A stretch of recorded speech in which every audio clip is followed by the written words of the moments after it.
Ben Johnson going back home. The Bears getting ready for those Lions. We got a ton to talk about. Cadence and all. The CHGO Bears Podcast a little later, but it starts right now.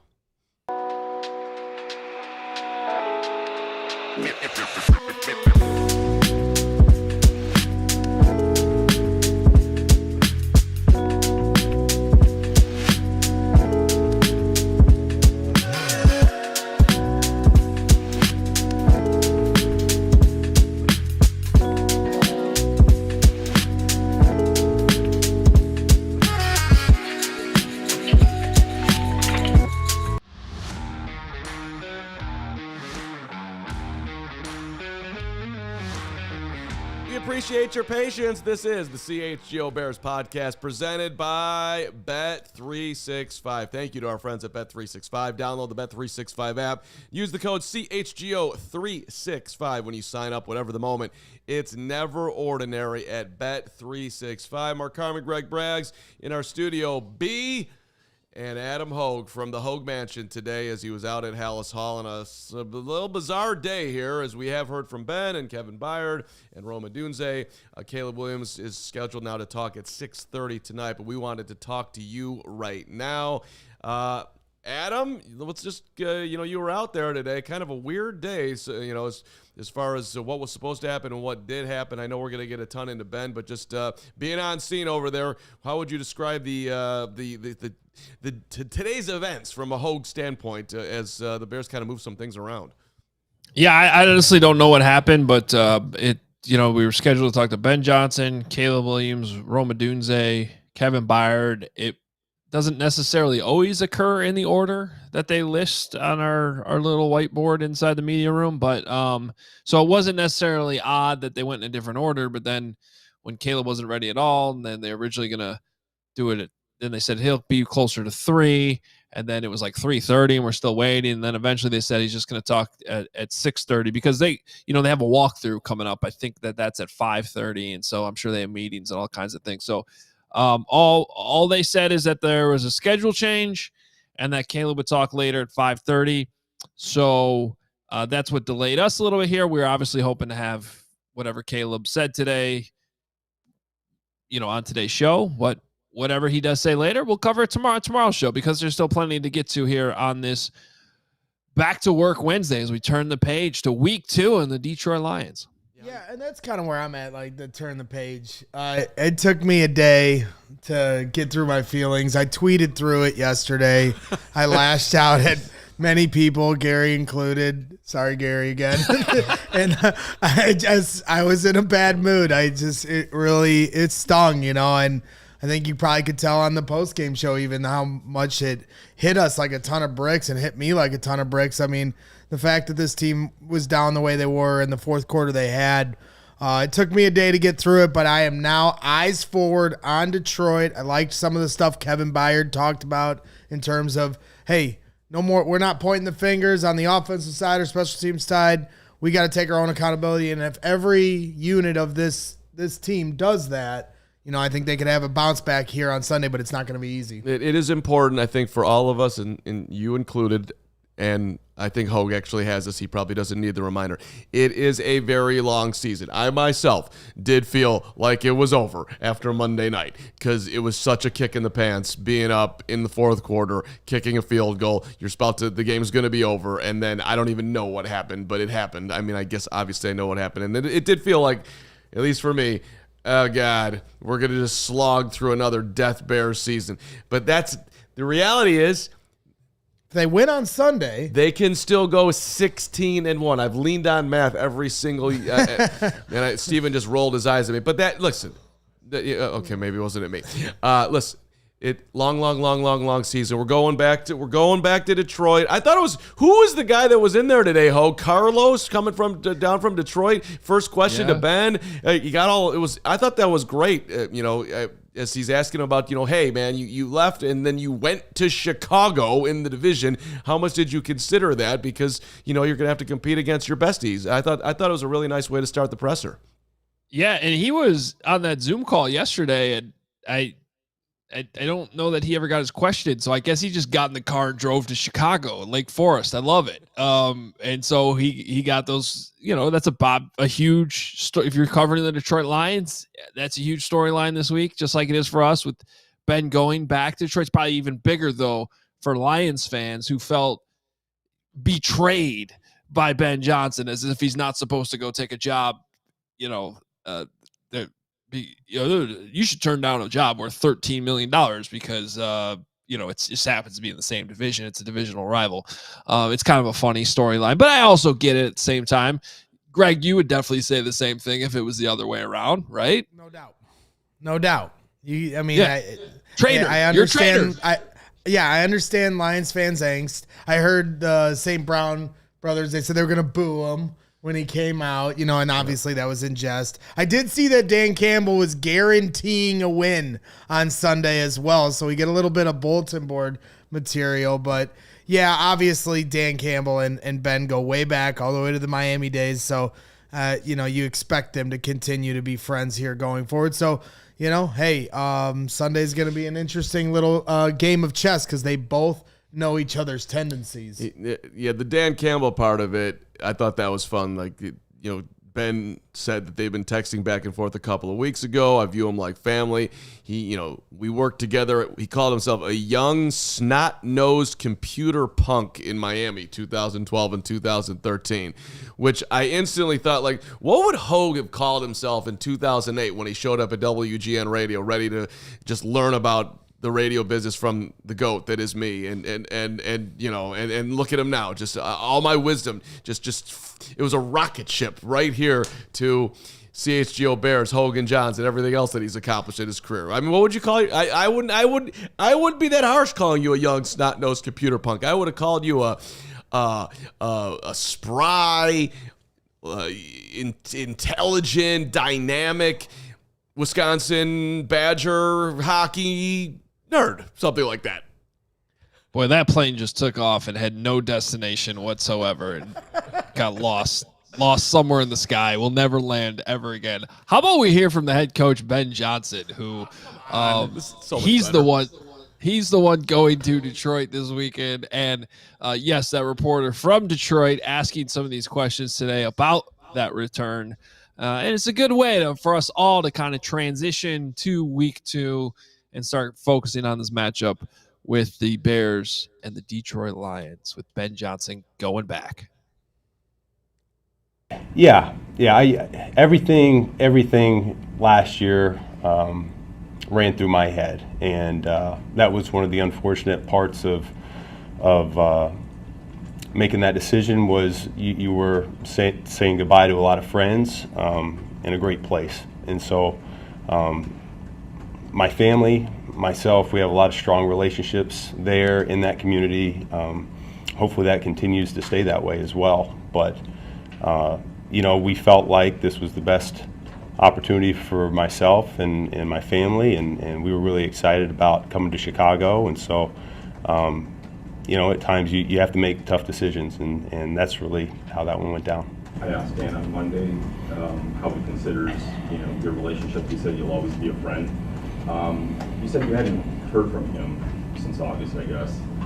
Have you heard from Dan? Did anybody reach out and wish you good luck before Monday night's game from that organization? Yeah, we texted back and forth a few weeks ago, and so we have been in touch. But that friendship's always going to be there. I view him like family, and I think he would tell you the same thing. And so that'll never change. We have fond memories of back when I was just a young snot-nosed computer punk, as he likes to call it, in Miami. And I feel like we both grown up in this profession of coaching. He'd been in it for a long time as a player, and we both come a long way. So you look back at that Miami staff back in 2012 and 2013, and there were a lot of really good coaches on that staff, and that's part of the journey, is seeing where everyone goes. I honestly find myself just appreciating Ben Johnson more and more every single day. Just the tone there was absolutely perfect. It was beautiful honesty there. I'm assuming everybody here had the same exact reaction. Am I right? Yeah, I think he handles that he knows that whatever he says in that answer, right, it's going to get played everywhere in Detroit over the next couple days. And I think he said it very well. I think Ben's smart enough that he knows that there's no reason in which he shouldn't take a head coaching job in the NFL just because of which team it is or what division it is that the job's being offered. But I think he's also smart enough to understand that the reaction from Lions fans is going to be a lot different when you take the Bears job instead of the Commanders job the year before when they wanted him, right? No one's going to be happy that they lose him, but if he goes to the Commanders or the Panthers the year before that, it's okay. Well, thank you for everything you did here.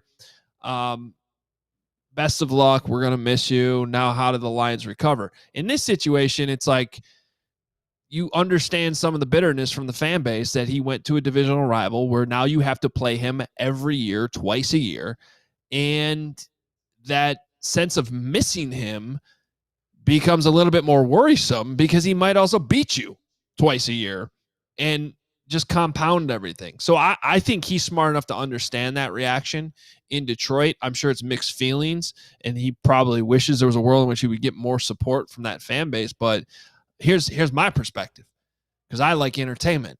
I like rivalries. This is awesome, right? Like this is hopefully the cool rivalry starting here between these guys. And I think with all three of these individual matchups within the division, you're going to have this. Like Kevin O'Connell, it's a little different because they seem to be pretty friendly, but you still have that Brian Flores aspect to it for as long as Brian Flores is there.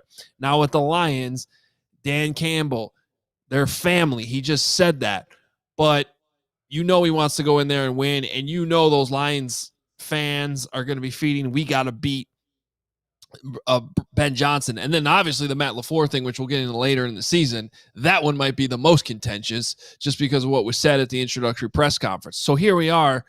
As long as the Bears don't go 0-6 in the division, this should be very fun.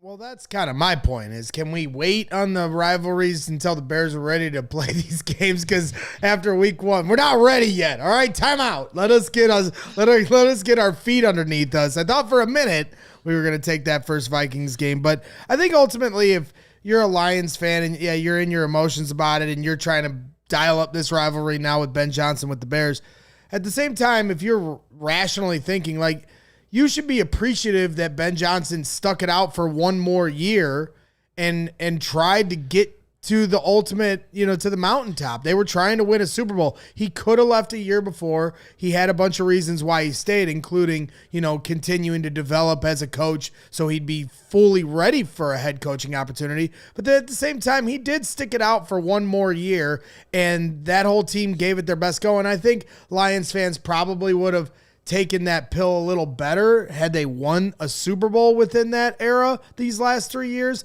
And the reality is they fell short. And I know that, week one for Detroit wasn't a great showing offensively, and they're trying to find their identity now with Chad Morton. So, I think that's kind of where some of the angst comes from. But ultimately, Ben stuck it out for an extra year, and he should be commended for Lions fans for that. Yeah, but telling fans what to do and how to feel is... I can tell Jim Richels and Don Burr how to feel every day of the week. Go right ahead. They're obviously not going to listen to you and the rest of the Lions fan base. John Morton, sorry. One of my former bosses in good old radio, Ryan McGuire, diehard Lions fan. He owes me lunch because he told me last year there's no way Ben would ever leave Detroit for Chicago and go to a rival. Well, you were wrong, buddy. And you owe me a nice, delicious, I don't know where we're going to lunch, and he's willing to pay, and he moved to Chicago, and look forward to that. But a lot of Detroit fans didn't think this would ever happen, and here we are. And by the way, that Lion offense looked horrible in week one. So, we'll see if the Bears can continue that trend in week two. So. Please continue that trend. Yes, I know. All right, hey, let's take our first quick timeout. There's a lot more to cover from practice today. Kevin Byard had some interesting things to say. Hoge's with us for the entire show. You get that benefit. What's that? Or whatever. There was no practice. Yeah, today's media extravaganza out at Halas Hall. Don't correct him. He's the champ today. The champ is here. Wow. He makes no mistakes. 3-time champ sitting right here. The best coach in the city. Don't they have a walkthrough right now? Isn't that a practice? Aren't they walking through? That's practice. I know this championship head coach would have had a practice today. I probably would have had a practice today. That's exactly right. But, listen, it's me and Phil, and that's the list. And you all can say whatever you're going to say. What's up, Hoge? I actually think they should be practicing, but that's a different that's a different podcast. I think Lovey would have them practicing right now. Yeah. All right. Hey, we'll continue that thought in 2 minutes. But first, all right, let's get real for a second here. Sorry, I just got really excited. You know why? You know why I got excited? Because last night, where's my trophy? We got to get the trophy. When I won, when I won the softball championship for the third straight year, CHGO, you know what we celebrate with? That's right. We didn't need an ordinary cola. We wanted the real cola. We said, RC, come right here and oh my God, it tastes good. The drink of a champion. RC is the OG cola in the world of spineless softball teams that can't beat us. That's right. No trends, no gimmicks, no glow up, just straight delicious. RC has they haven't changed their stripes since 1905. You're soft, reader. Drink RC. That's right. 3P, not just the reader, the rest of them. Whatever that Odyssey team, soft. We don't need any of that. We're drinking RC. Same bold, crisp flavor it's always been. We do titles. RC Cola tastes like a punch in the third. Tastes like a 3P. Stock up for all your summer parties, your softball championships, back-to-school celebrations, or just watching the game. RC, the move for whatever you're doing. That's right. That's what champs drink. And also what champs do is they head over to Bet365, and with the Bet365 early payout offer, you're a winner if your team goes up by 17 points with an instant payout on straight bets and parlay selections marked as winners. Download the app and use the code CHGO365 when you sign up. You got Thursday night football, $10 safety net bet. Sunday night football, a $365,000 jackpot. So breaking news from Bet365, new customers now get $300 in bonus bets when you bet just $5. Win or lose, sign up, use the code CHGO365, deposit $10, and place a bet for $5 to get $300 in bonus bets if your bet wins or loses. Bonus bets can be used with the spread, total, player props, futures, and more. Whatever the moment, it's never ordinary at Bet365. Must be 21 or older. If you or someone you know has a gambling problem, call 1-800-GAMBLER. And counseling and referral services can be accessed and in-app only. All right, there it is. You give it a kiss, right? Just go ahead. You're a part of it. You're a part of it. You're a part of it. You've never shown up. You've never. Thank you. There you go. I was disappointed though in you and your. You're a champion. Don't make that face, Hoge. Jeez. You're a champion. Germaphobe. So to me, I was disappointed in you in the picture when you guys won and you're all holding up. You did this. Yeah. And but Jordan, he was like this. Yeah, that's a mistake. You said it was right there. It was sitting right there. Yeah, no, it's a bad job. I apologize, but however you want to do it, it's a championship for Kevin. That's right. Kevin. That's right. RIP to Kev and the store, and we appreciate him sponsoring the team, and we appreciate all the support. Ton of fun out there last night, and the reader, they tried, but they're the reader, and we're CHGO. It's the way it is. Okay, Hoge, let's get back into this. And you had a question today. I think everyone is obviously focused on the cadence and the timing and the Bears actually getting through their pre-snap issues. Yes, and by the way, on that, because I know we're going to hear Ben talk about this cadence, I will encourage everybody that's watching to go watch Hogan Johns today. They had Tim Jenkins on, and there was a really great part in this interview where he kind of walks you through, his knowledge of cadence and some of the backstory of some of the things he dealt with the Rams and Sam Bradford. And I thought it was very insightful and detailed in the way he kind of broke it down to explain just how, I think fans like me do take this for granted. We get so focused on the throws and the operation and, checking at the line of scrimmage on the defensive front. But the cadence now has just become such a front and center issue for this team. And I thought Tim Jenkins did a great job of laying that out. So I encourage everybody to go watch that interview. Yeah, it was good. Please check it out. But beyond just the cadence, you got shifts, you got motions, you got all this stuff in this offense that needs to be, you need to have time to do it. So there's a lot happening in 40 seconds. There's Ben Johnson deciding what he's calling. Even before that, timeout. You got to go back to the end of whatever the last play is. What's the down and distance? Usually you have somebody in your ear telling you what it is exactly from up top, just in case your sight on the sideline, you might not have the, because whatever the down and distance is affects which part of your call sheet here you're going to, right? Okay, is second, third and long, third and short, whatever it is, that the call sheet's all organized in that way. So, okay, what's the down and distance? Now I got to find my spot on the call sheet. Now I got to pick the play. Now I got to tell Caleb to play. Now Caleb's got to tell everybody else to play. Now I got to get everybody out of the huddle lined up. And now I got to diagnose everything I'm looking at and go through the shifts and the checks and the motion. So all that stuff happens before you even get to turbo set hut or whatever they're doing and to snap the ball.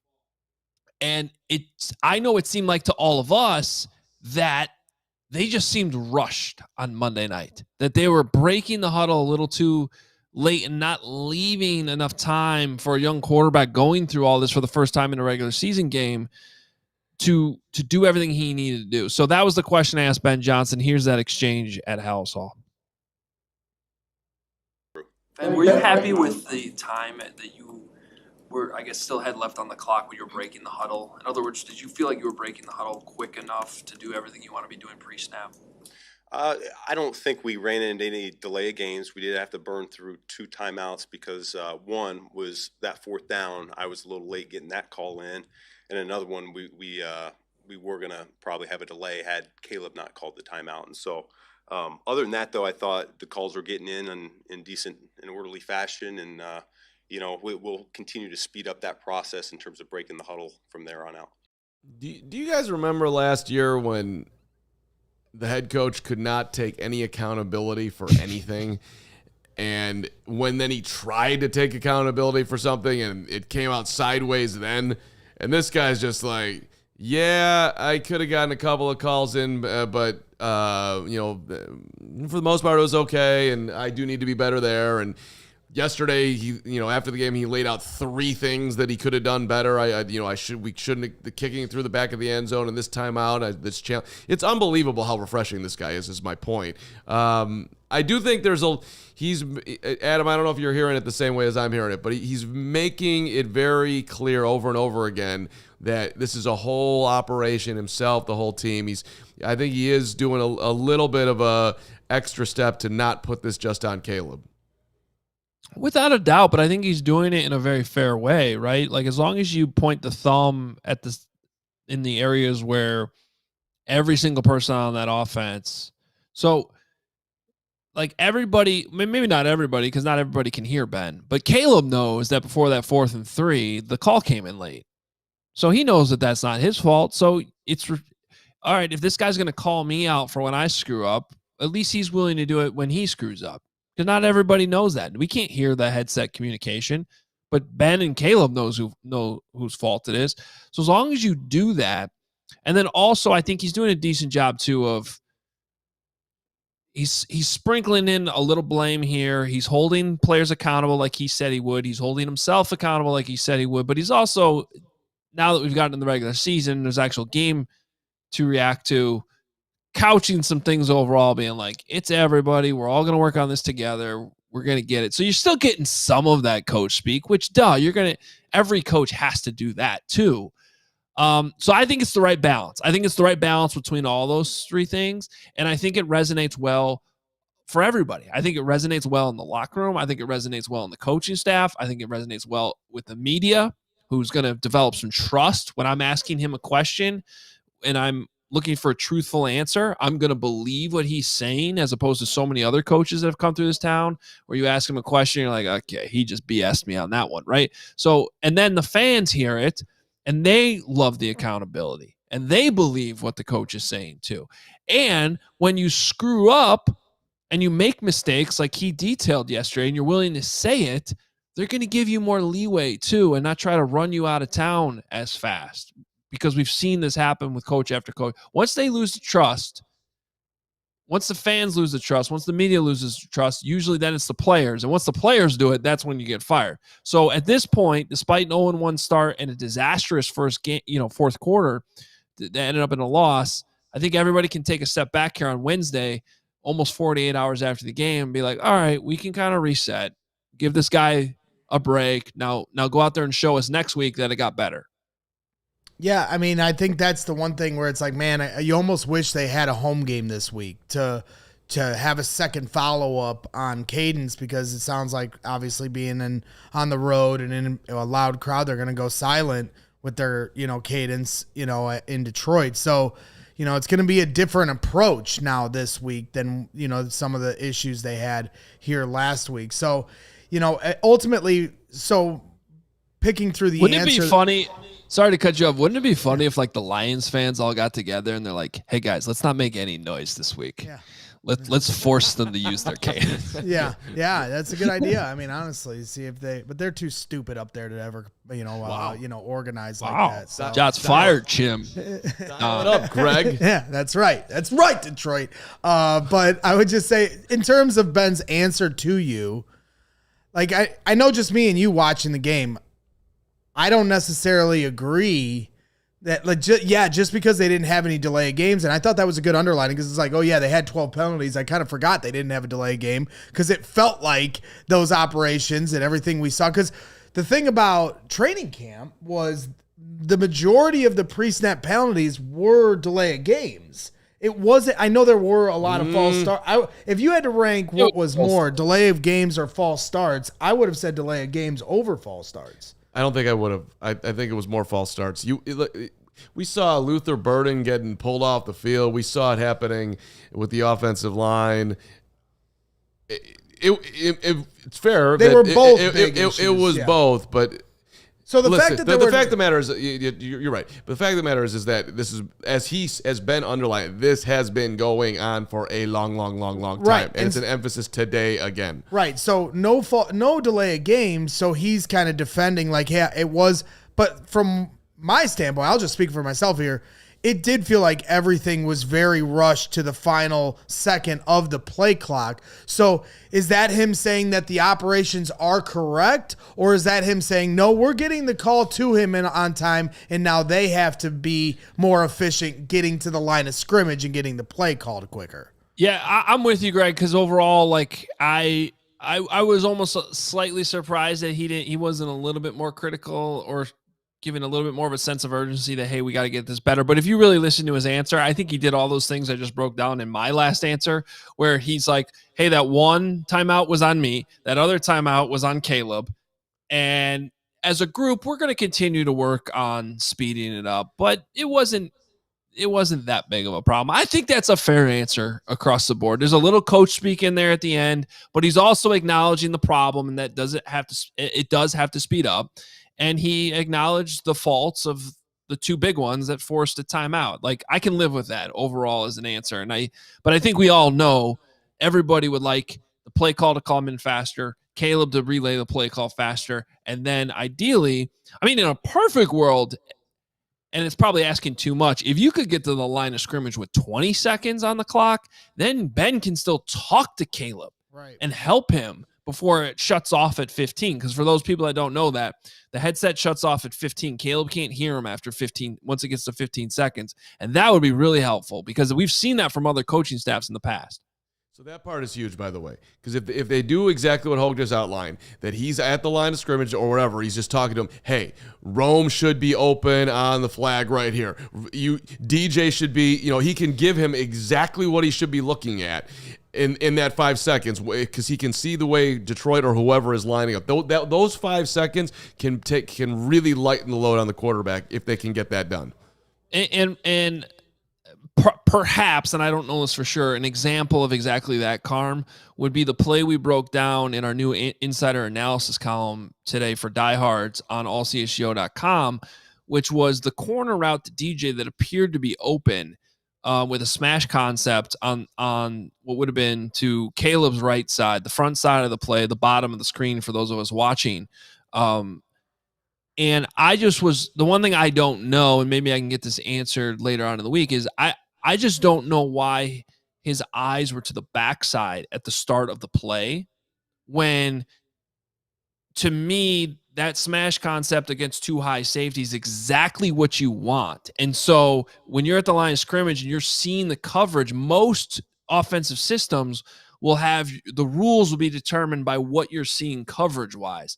So I do not, maybe Caleb did exactly what he's supposed to be told, what he's supposed to there. But to our point with what we're talking about, let's say there's 20 seconds on the clock and Caleb can still hear Ben. And Ben sees what I just said. Hey, this is the exact premium look we're looking for on the right side. Just go to it. Like, it could be that simple. Hey, you got DJ here. You got DJ. Right, exactly. And that's all you got to say. And now Caleb's looking at that corner and the progressions change. Now, that's some advanced level stuff that's maybe not fair to put out on everybody in week one.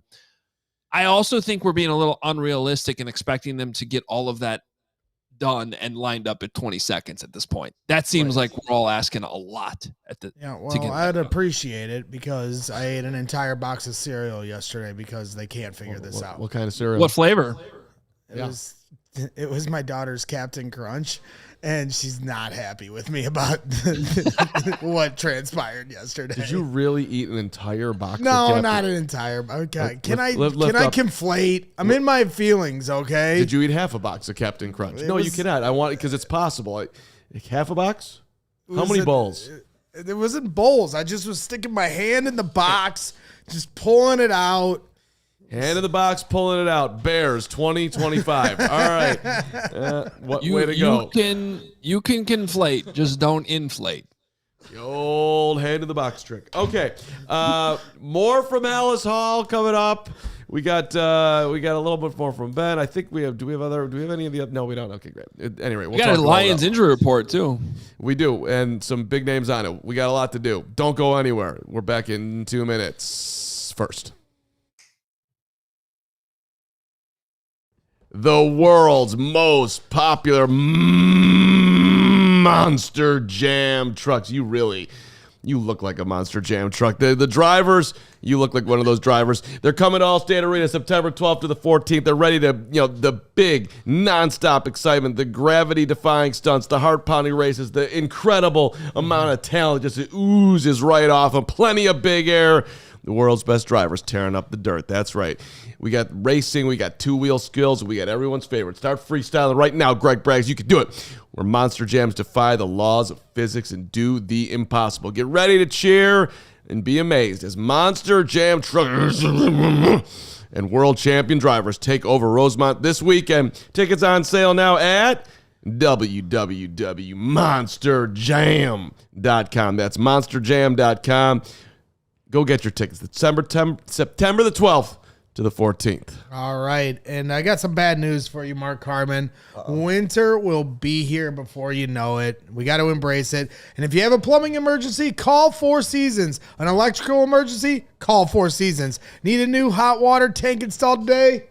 Call Four Seasons. That's right. Now is the time to schedule your Four Seasons furnace tune-up. Thinking about a whole home generator? We've got you covered at Four Seasons. We guarantee same-day installation for all your heating, cooling, plumbing, electrical, and generator needs with no extra charge for nights, weekends, or holidays. They take care of you fine people. Four Seasons Heating, Air Conditioning, Plumbing, and Electric has been serving Chicagoland for over 50 years. It's your trusted local experts are Four Seasons Heating, Air Conditioning, Plumbing, and Electric. So visit fourseasonsheatingcooling.com for all their special offers and money-saving coupons. That's fourseasonsheatingcooling.com and tell them CHGO sent you. Did somebody say four, Pete? No. So, four, Pete. Hoge. Maybe. Hey, are you going to go Jerry Krause here and blow this thing up, or are you going for it?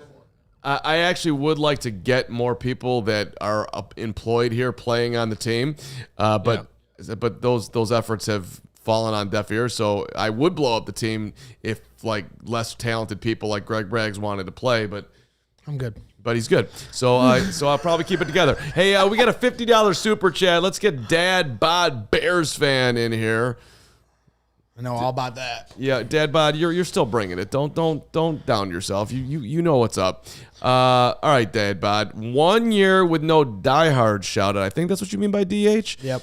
Last year in Tice. Nate Tice. Last you want year, me Nate to dissect this for you? Oh yeah. Last year Nate Tice, I think, talked about Josh Allen bust until he fixed his footwork between year 2 and 3. Dan Orlovsky talked about JJ's. JJ McCarthy's feet. Okay, I got it.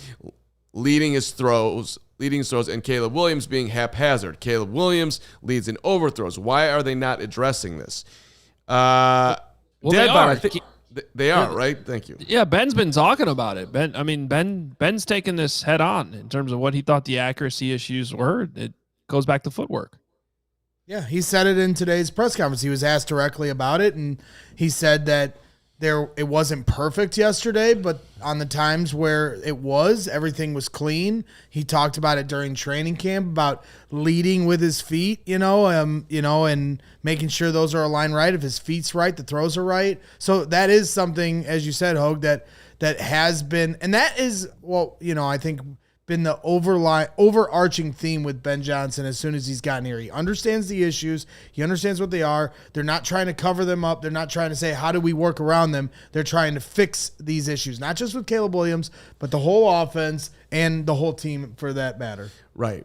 And so dad bod, feel a little bit better. It is being addressed. And then just a reminder to the rest of us, dad bods or non-bad bods, mom and now bods. It's down to the players to fix it and execute it. I don't mean to cut off your stupid dad bod joke, but I'm just saying now it's yes, Ben. It's a great joke. Half of the battle is Ben addressing it, calling it out in the film room, saying what, and it sounds like Caleb takes full accountability the next day in the film room. But now it's about him correcting these mistakes as we go forward, and it's going to require us as fans to have some patience through this process. And that's easier said than done. You can say patience throughout the summer, but then when it's the third quarter and they can't get a score to put the game away, all of a sudden all that patience talk kind of goes out the window. That's exactly where I was going to try to advance the conversation. I'm really happy that you did it, Greg. I did it. The dude has told us, I'm just say it every day here, it ain't going to be overnight. His footwork's not going to be perfect overnight. The process is not going to be overnight. The Bears are not going to be playing their best football in September. It ain't going to be this week against Detroit. When they see him later in the season, hopefully it'll be a lot better than it is tomorrow, week 2, week 3. Hoge, would you like to add on to that in any way, shape, or form? Yeah, before well, we get to look. The only one whose patience matters in all this is Ben Johnson, because the question is, how patient is he going to be able to be? And that's where. Look, he knows that what you just said, Carm, that this isn't going to happen overnight, but he's not wired in a way where he can stomach losing at the same time. And so that's where I think this game has to be really eating at him, and hopefully he's moved on like Greg has. I'm actually very impressed with Greg today because I had 2 long conversations with him yesterday, and this is whatever was in that box of cereal really worked. And so maybe Ben Johnson had his captain crunch too, and he's moved on to Detroit and is feeling better. But the reality is like they were so close to being in a situation where all those things about Caleb were true. Like, yes, his footwork wasn't great, and he got away with some of the things, and the pre-snap stuff were a struggle, and we still had these false starts and all this stuff. But guess what? We won the game, and it's much easier to be patient in the NFL when you also win at the same time. And they didn't do that. Defense couldn't close the door. Special teams was atrocious. Offense waited too late to get everything going, all of those things. And then that's when the sense of urgency comes up. And I don't know. We're still learning about Ben. I don't know how patient he is. He doesn't seem particularly patient. So they got to win. They got to win some of these games. Right. And that's where I think it's our tendency, fans' tendency, media certainly's tendency to try to fast forward to where you're going with this, Hoge. I mean, we even had our conversation about this off the air, and it's like, so to me, let's see what the result of Sunday is first, but then I do think it then starts to become a fair conversation after this week, depending on how things go, of where is Ben's threshold of patience of development versus trying to win games that, you're pretty much going to have a chance to win every Sunday for the most part. And if you can't, then how long does the patience go and where does it wear thin? Well, reminder, he was a part of the Lions team that started, 1-8, and then they made the run. So Fair. he didn't quit. He didn't leave. He helped that team turn it around. He's going to live in the moment. He's got a lengthy contract here. He's got a ton of security.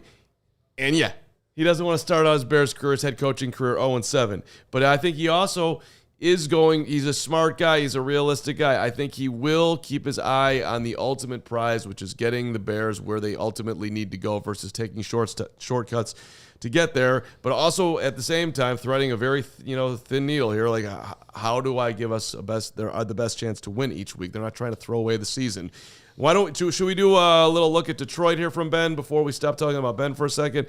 We have one more clip. This is Ben on the Lions being a whole lot better this week than they were against Green Bay in Week 1, and I think everybody expects that. I certainly Ben Johnson does. Well, I mean, it's Week 1 in the NFL, and so there's really a lot of unknown that pops up. And I thought Green Bay came out flying around. I thought that's what showed up on their tape was that defense was all over the field. They were relentless. And so, I mean, they have some young players up front, and so I anticipate them to be much improved this week. This is going to be a tougher Lions team this week, Hoge. Even yeah, though we'll see. I mean, I started some of my Lions prep this morning, and their offensive line really didn't play that well. I thought I'm really only through the first half, but my initial thought was I expected it to be a little bit more difference in what things look like offensively under John Morton, and it was a lot of the same. I mean, you saw some 13 personnel in there with 3 tight ends, plenty of 12 with play action, which is all the stuff they did with Ben Johnson. So and they're trying to establish the run. That's where they were. I thought the Packers would have been missing Kenny Clark more. And they really didn't in this game. It was a struggle to get that run game going for the Lions. And remember, they have 3 new starters on the interior. Graham Glasgow moved to center. I didn't think he played particularly well. Again, I'm only really through the first half of the tape. They have a rookie in Tate Ratledge in there. And then Christian Mahogany, which is a real person. That's an actual name. Christian Mahogany. That's a cool name. He's their left guard. And now Taylor Decker, I know we're going to get in the injury report. He's on the injury report and didn't practice. So there's concern. I came into the season concerned about the Lions offensive line, and I think everything we saw, and give the Packers credit too, like Ben did in that clip. I mean, they flew around defensively. Jeff Hafley's a great defensive coordinator, and now they have Micah Parsons, and if anybody didn't see the game, they basically used Micah Parsons like a pass rush specialist on third down in this one as they ease him into the defense, and he was a problem. First rep, he beat Penei Sewell, who's really damn good, with a patented outside-inside move and just like kind of snuck right through there and blew up the whole play. So snuck is a word. He blew through him, honestly. I mean, it was a power move. But it was weird because Jahmyr Gibbs was going through the exact same area trying to sneak out that Micah Parsons was going through. And I don't even understand the physics of how it all worked out. But Micah got through there because that's what he does. Yeah. And it looked like somebody might have been open on a crosser over the middle, and Jared just had to bail on it completely, and he checked it down to Jahmyr, and the Lions had to punt. So I'll get through the rest of this, but I think there might be some opportunities here against this Lions offensive line. As much as Ben's trying to say things will be better, he kind of has to say that as the opposing coach. I'm sure it will be better. I doubt it'll be as bad as it looked against the Packers, but I don't know. I'm a little open-minded in this game as we sit here on Wednesday. Well, he's not going to get up there, to your point, and say, yeah, Detroit looked terrible, and I got to be honest, I don't see the same football team. I think we have a phenomenal chance to go up there and beat their butts on Sunday. So that probably was a very intelligent move by Ben, just to talk about how he expects the weirdness of Week 1. But to your point on the offensive line, Taylor Decker, who's a Pro Bowler, at least was last year, first time he made it, but huge part of that offensive line did not practice today. He's got a shoulder injury. That could be huge for the Bears. And then you look at that list that we're putting up on the YouTube right now. Jack Campbell's on there as well. That's a big-time player for them. Led them in tackles last week with 10. Didn't practice today. Got an ankle injury. I mean, those two names jump off the page and when you look at who's not practicing for the Lions. That doesn't mean – but Decker is expected to play. He's quoted as saying he hopes to be out there, and we'll see about Campbell. Yeah, and then hopefully the Bears can get some of their defensive players to return, and TJ Edwards and Jalen Johnson and Kyler Gordon. I know the injury report's going to be coming out here later after the walkthrough here this evening, but it's the initial early one, which you can't take too much from. But any indications being around Halas Hall today that we might get some of those guys back? Yeah, Ben had a little smile on his face, a sly smile, as he said, he's hopeful. I think there is a world where all three of those guys, TJ Edwards, Kyler Gordon, and Jalen Johnson, return this week. Maybe it's two of the three. It's still too early to know. The Bears will be putting out an injury report tonight after the walkthrough.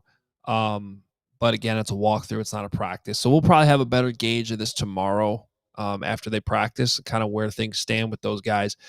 But, it's interesting because I talked about this last week. I forget if it was on Hogan Johns or this show about kind of my own personal roller coaster emotions with this defense this offseason.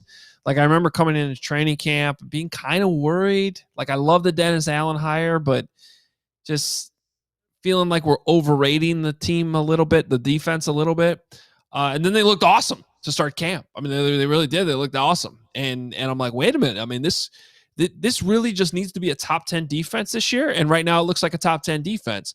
And then it kind of tailed off and they had the injuries. And then I got a little bit more antsy going into the opener. Yeah. And like the game, especially after that Chiefs preseason game. Right, exactly. Because there were just too many guys that got their ass kicked in that game and looked like they didn't have the motor, and they admitted that they didn't have enough energy and all that. But it's like, why? How? I mean, I know it's a preseason game, but come on. So I didn't know.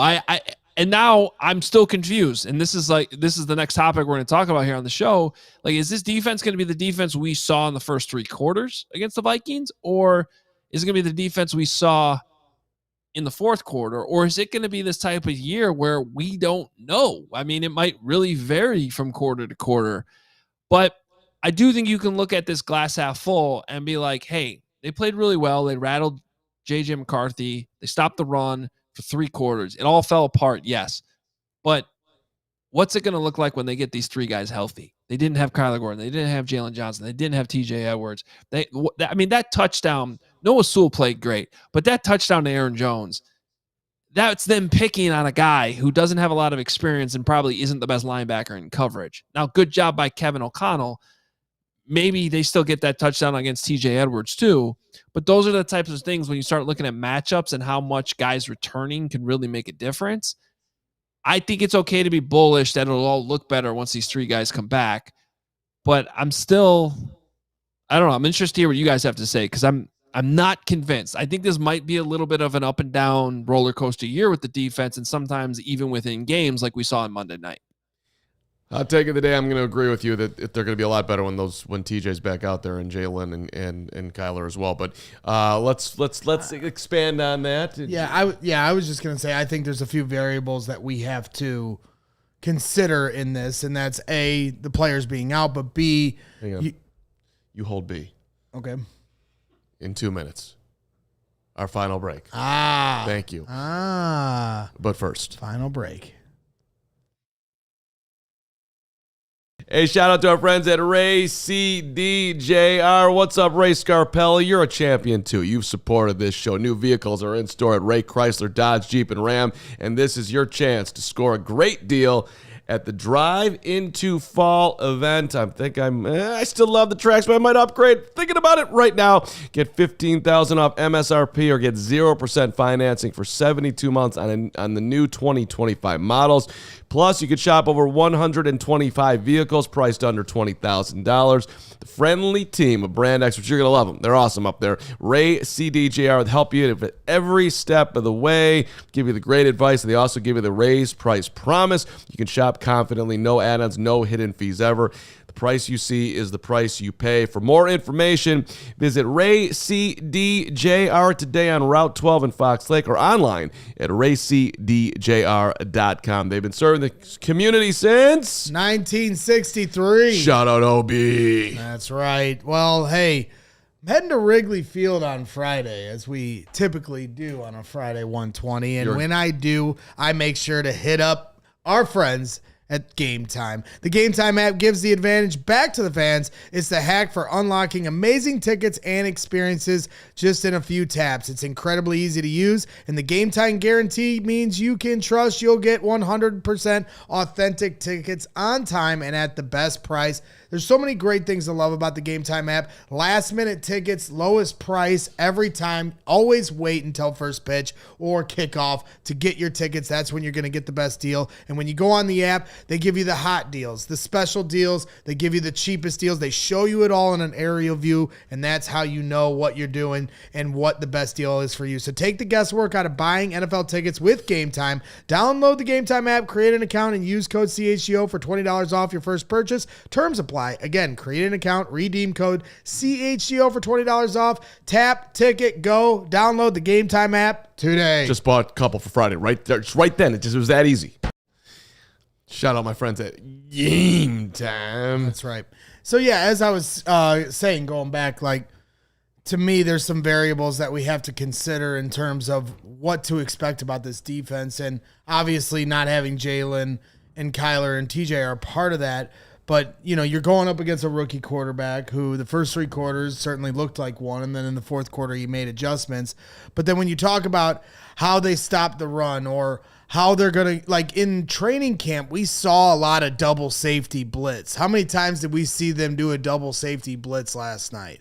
And I get your strategy changes from what you do in the preseason and camp to when you get to the regular season. But at the same time, I think Dennis Allen couldn't be as aggressive with some of the different variations of the people he wants to send, knowing that you have your top two corners out. And at one point, Nashawn Wright also came out. So your three top corners at one point in the fourth quarter were all out. And so I think that all heavily dictates how aggressive you are allowed to be. And then obviously you got to credit the Minnesota Vikings for establishing the run in the fourth quarter. So I think that's probably where, for me, the bigger concern of what adjustments need to be made to make sure that doesn't happen.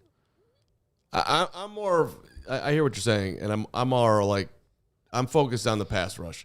Are they going to get to the quarterback to really be an impactful defense? I thought Montez Sweat played okay. He's got to step up. I didn't see enough. Grady Jarrett, I noticed him some. And then going back and watching it again, it's not jumping off the rewatch either.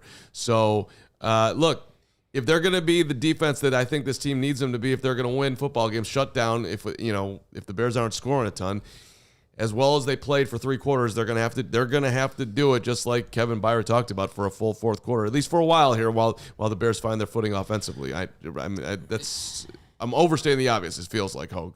Yeah, 100% agree. But there were signs, especially in that first half, that the Bears could get home with 4. And I'm going to go back to what I was saying earlier. Like I think this Lions offensive line is not as good as that Vikings offensive line we saw on Monday night, and that's pretty significant news because this Lions O-line, we've been praising them for multiple years now. And so these changes that they've had to make on the interior, where the Bears did it to upgrade, the Lions kind of had to do it out of necessity. They lost Kevin Zeitler. And obviously Frank Ragnow retires. So like that was later too. So this is a much different situation they're in. So if the Bears could get home with 4 against the Vikings offensive line, that yes, it's a small sample size at this point, but to me, feels like it was better than what they're going to face this week. And, oh, by the way, you might get Kyler Gordon back too. You might get TJ Edwards back too. You might have Jalen Johnson back too. All of a sudden, it's like, okay, there could be some reason for optimism that the Bears' defensive success they had for 3 quarters on Monday night, plus the Lions' offensive struggles they had in Green Bay last week, the door could be open for that, the same thing to play out here in week 2, even though we always do see a lot of changes from week 1 to week 2 in the NFL in every single matchup and every team. 100%. Yeah. And look, I think the jump that everybody would like to see from the Bears defensively would be, as I was just underlining, let's get Jared Goff, make that statue, let's get him to the ground, let's take advantage of it, at bare minimum a banged up off Detroit offensive line that has a lot of different parts. Let's do all that, but more importantly, let's just see the offense run 10%, 15%, 20% smoother this week. Because, the number one thing that stood out to me today, of anything that was said from Ben to Kevin Byard to Rome Odunze, was Ben saying, this has been emphasized, the pre-snap stuff, and it's being emphasized again today. So Ben is saying that he's got to make an adjustment. They're always going to look at the play caller, and they're going to look at the quarterback. So he's throwing himself right in there with them. If they can clean that up, and all of a sudden the run game starts to get a better rhythm, and they're not, 2 steps forward, 1 step back doing all that, maybe they'll give themselves a really good chance to win on Sunday. Fair enough? Yeah. All right, Hoger, we're going to celebrate the incredibleness that is me and my leadership and what I mean to not only, this show, ALLCITY, my family, but more importantly, the city of Chicago, the greatest city on the planet. I wear these colors today proudly, CHGO, it's just been a rough decade so far. I just feel like, I don't want to take the wind out of your sails, but like, if you did have the impact on the city that you're saying, then I feel like Soldier Field and the Bears would have stayed in the city, and you didn't have that happen. Well, I don't mean to, that's true. Knock you down here. That's true, and that was a loss, but I didn't really have enough control there. But I just figured your influence with, your stature that you just listed off.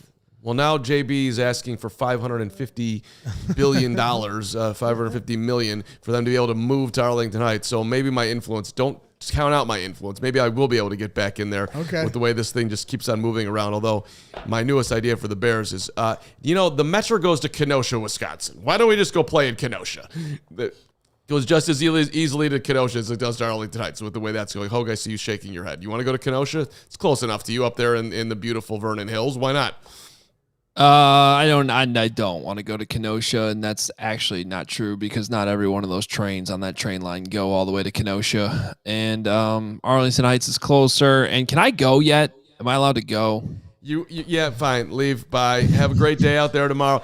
Crystal wants while you're still here, she wants me to read your super chat, which is $20 from a champion. Let's go. CHGO softball. 3-peat, had a great time, and we were led by my favorite, Carm. Thank you, Crystal. She did not want that red while he was here. She did. You lie. No, she did. And Crystal last night came up with runners on first and second, and she advanced the runners to second and third, put the ball in play, hustled down the line. I advanced to second.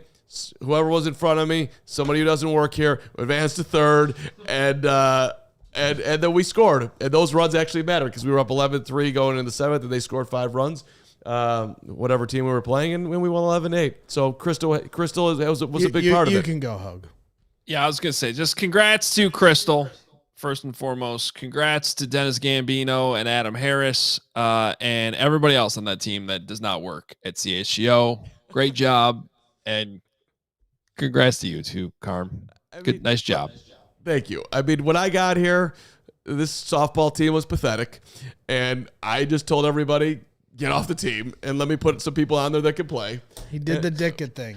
Half of you won't be here when we win. Yeah, and and more so, nobody likes me here, so they were like, Carm, I ain't playing on a team that you're leading, and so they all left, and then I was left to pick up the pieces, and here we are. Bye, guys. Bye. We'll see you tomorrow. I believe, Greg Braggs, you have a reminder right now as we get to the our hour long. Is that a fair thing? We don't. Sure, why not? Yeah, listen. What?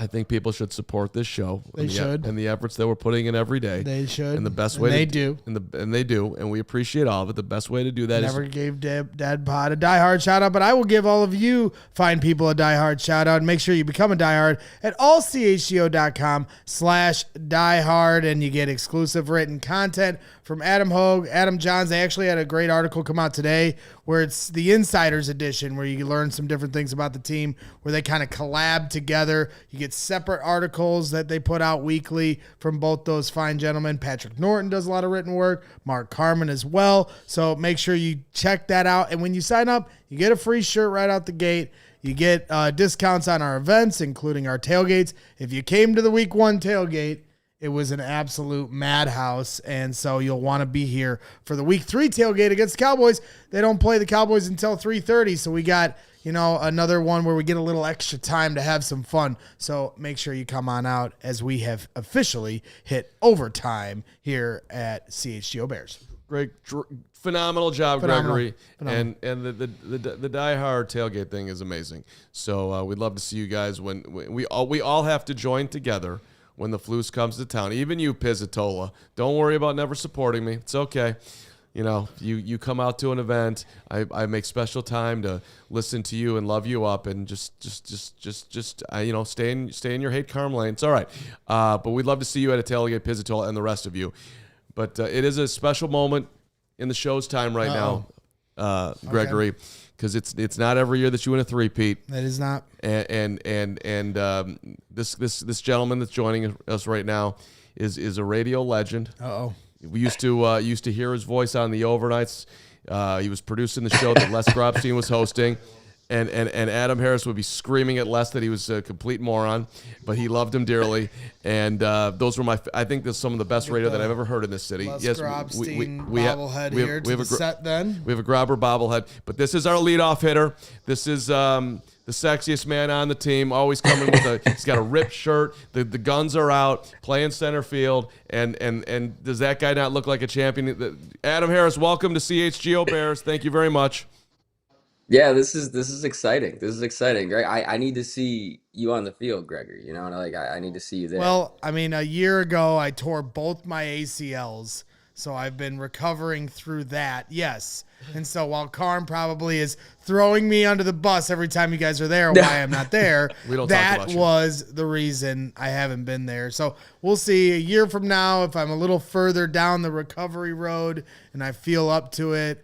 But now I'll have to live in fear the rest of my life that I ever tear one of these again. Well, yeah, Adam, that's got to be traumatic. Don't you think we could make him our part-time DH/cheerleader? The guy, I mean, I call him Honey Bear on the show because he's such a diehard Bears fan that we could use that on the softball You want me field. to be a cheerleader? Well, yeah. Well, you play right field for a couple innings, Okay. and Okay. we'll let you swing. I will say that I trust whatever Carm's. He's apparently the best GM in the league. That's true. Because like 3 years ago, none of us were on the squad, and then we got a bunch of internships with you guys or something, and then then we're on You're the a squad. cameraman.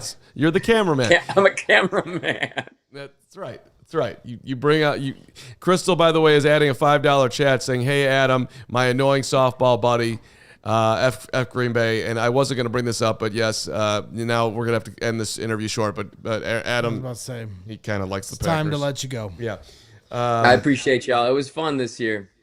Hey, just talk about my leadership. Tell everybody out there how I helped bring the team together in these 3 years and how much it's changed your life. Just do a solid. Let people know what you learned being around me. This is a classic Mark Carman leading question. High integrity journalism there. So yeah, I think that it was honestly such a fun team effort, and you go through ups and downs through a season. Yeah. Carm, you weren't there most of the time. That's true. So I think that kind of helped, and Exactly. Yeah, Took myself we out got of our it. championship. Smart right. leadership. I mean, how many times did he bring juice boxes for the team or, actually anything like that? Yeah, exactly. That's what I figured. We don't. Does we he don't ever do bring it juice for the box. show? Does he ever bring juice boxes for the show? No. That's a lie. That's a Every once in a while he'll blatant bring lie. bagels. Bagels. Classic. I'm a bagels guy, and That's because it's the closest thing to the studio. It's also a very, He very has he has a bagel factory in his basement, dude. I do. It's Adam could say that because he's in the club here. I am definitely yes. I'm in the club. I'm in the club. I'm in the club. No, I don't have a Steen at the end of my name, but I'm in the club. Yeah. No, but see, I mean, like, Adam, a lot of people looked at him and they thought that, this is a down in the order guy. And I was like, no. I want that spark at the top. We worked on it for years that, he wasn't hitting up to what I thought he could be. Mm-hmm. And then all of a sudden being around me for a little while, he became a dynamic force. And we're not talking to Adam. I mean, we are, but we're also talking to a Pete Crow Armstrong. I mean, Pete. No one walks better than Mark Carman in softball. And this guy swung at every pitch when he started. And last night, I think you walked at least once and you took some pitches. And again, twice, yeah, that's my influence. Well, I love you, and I thank you for jumping on. I don't think people want to. We're probably not going to go too much deeper here. How many wins for the Bears this year, Adam? Before we cut you off, 4. Get him. See you next season. Goodbye, Adam. Beat it, buddy. See you later. That's my leadoff hitter. You see that? I was the only person in there with a microphone. The hell? Okay. Then it wasn't as loud as I thought it would be. It's way louder than I thought it would be. That's all right. Couple of supers Little on the less way. Scrobs team bobblehead there. It's cool. Well, hey, actually, we should do some business here, Steven. Crystal, the MVP of the softball team, truly, just became, and we needed some good vibes, so that was another great GM move by me. But she just became a member on our YouTube channel, and we want more people to do that. That's right. Crystal became a member. She now has access to a bunch of extra stuff that we're doing. So now she has access to emojis. I saw our guy Q Harlan use the reality spray on you, that emoji earlier, Carm. Yeah. We also have members-only post polls and priority comments. That's for our MVP members. For our Hall of Fame members, you get all of that. Plus, you get members-only behind-the-scenes content and also some shout-outs here on the show. Yeah, and I don't have my harmonica with me today. Thank God. So I know that's going to upset some and make some people happy. But Makes me very happy. I might do a special concert for the upper-level membership just with the harmonica if that's what it's called for. Mm-hmm. Yeah. Is that a new hat, by the way? It is. You like it? I do. I always get a new hat. This year I actually got 2 new hats. And then my plan was to wear this one. It's actually the loss is on me because I had this tailgate attire. And then when we came back, what's up, bud? Yeah, big head. Thank you. Thank you. And so I always get a new hat for every year. And so this was going to be my hat for the postgame show. Let me see how it fits on my head. Let's see this. Let's just see. Let's just. Okay. Look, it went over your ears. Yeah, it sure did. Yeah. All right. Keep going. So I actually never changed like I had intended to for the game. Because everything was happening so fast when we got back, and then the game started. So I actually take responsibility for week 1 loss because I didn't have the lucky hat. So this will be the hat take it off. for week 2. And let's see if our fortunes change. It sort of looks like a chef's hat, doesn't it? Look like you should be you're a cook, dude. No, like it you're doesn't. cooking. You look like Yeah, I am cooking. Yeah, well, with this hat because this is fresh heat. Damn right. I'm not a shoe guy. I'm a hat guy. A lot of people are shoe guys. I've always had. Yeah. I've been wearing same. I have literally had the pairs of shoes that I wear for 3 years now. I don't get new shoes. Yeah. I'm a Okay. hat guy. All right. Well, I think it looks great, and Thank you. I just love the way you support the organization every which way you can. Merchandise, your voice. Well, I don't know. I'm sure they could probably do without that. No, they need you. They need you, whether they know it or not. Hey, Nick Lowry, $5 on the way out. I think we need to shout out with prayers and love the CHGO family, Charlie Kirk's family, as he shot at Utah campus, and his life was lost. Just a horrible time in the country right now, and obviously political violence is nothing that I would hope anybody wants. So, we're not talking about that today, but saw a ton of comments about it. Jack Ponting, $5. Thanks, guys, for an authentic Bears experience, gut-wrenching loss, but also your hospitality, including the tailgate this last week. Bear down. Hey, it was nice meeting you, we had a great Jack. time, man. Yep. It was good food for the soul being there on Sunday with all of y'all, and I was so hoping that we were going to get to talk about a win on Monday night, but it just didn't work out, and hopefully we'll get one this Sunday and when we get back tailgating. We've turned the page. We are eyes forward on Detroit. We are. And just a reminder, again, listen, setting the foundation year, Ben's doing it. In the history of things that I've ever been confident with the Chicago Bears, Ben Johnson is at the front of that train. This guy's the goods. Know that deeply in your Bears fan bones. He is going to get this thing straight.